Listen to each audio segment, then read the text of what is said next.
নমস্কাৰ বন্ধু বান্ধৱীসকল, মোৰ ইউটিউব চেনেলৰ প্ৰথমটো মিনি ব্লগলৈ আপোনালোক সকলোকে আমন্ত্ৰণ জনাইছোঁ। ৰাতিপুৱাৰে পৰা বৰষুণ এৰা নাই, কিনকিনীয়াকৈ বৰষুণে পেলাই আছে। এতিয়াও দেখিছেনে বৰষুণে পেলাই আছে। ভাবিলোঁ কি চটপটা খাওঁ, বাহিৰত ওলাই যাব নোৱাৰোঁ, তো চটপটা খাবলৈ মন যায় বৰষুণ বতৰত। কি খাওঁ বুলি ভাবি পকৰীকে বনাবলৈ ল'লোঁ। পিঁয়াজ জলকীয়া কাটি পকৰীৰ কাৰণে মই ৰেডি কৰি ল'লোঁ।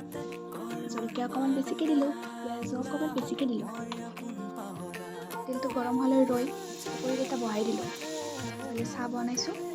মই ৰঙা চাহ খাই বেছি ভাল পাওঁ, গাখীৰ দিয়া চাহ নাখায়, খুব কম কেতিয়াবাহে খাওঁ। পকৰী বনালোঁ, কিন্তু পকৰী চেভ হ'লগৈ পিঁয়াজি চেভ। পিঁয়াজো ঠিক হোৱা নাই, কি হ'ল নাজানো আৰু পকৰী চেভ দিব নোৱাৰিলোঁ। এয়া মোৰ বটলৰ জটিল চাহকাপ ৰেডি হৈ গ'ল। পকৰীৰ ওপৰত অকণমান চাট মছলা ছটিয়াই দিছোঁ। ভিডিঅ'টো ভাল লাগিলে লাইক কৰিব, কমেণ্ট কৰিব আৰু মোৰ চেনেলটো ছাবস্ক্ৰাইব কৰি দিব। আজিলৈ ইমানখিনিয়ে, বাই বাই। নেক্সট ভিডিঅ'ত লগ পাই আছোঁ।